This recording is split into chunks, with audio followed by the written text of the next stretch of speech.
Hi, good morning. Po. So, anong gagawin natin ngayon? Gusto ko magpa-balayage, try ko naman. Tsaka Brazilian. Yeah? Tapos haircut po. Gusto ko yung maraming dito. Pero yung Okay. likod, hindi masyado, medyo ikat lang. Okay, sa color muna tayo. Yes po. Yung gusto mo bang color halos ganito? So, gusto ko po medyo dark ang base para kahit matagal, hindi ganun mabilis Okay. mapapangit. Sige.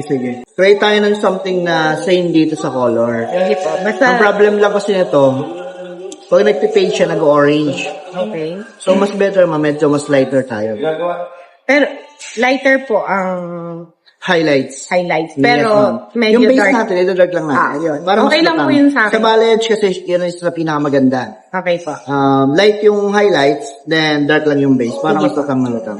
Sige. Sa cut mo, siguro, yung length same lang or medyo bawasan lang natin ng konti. Konti. Tapos, layers natin. Mga gano'ng kataas yung layer natin. More on sa harap tayo. Harap para lang solid po. lang yun sa part ng likod.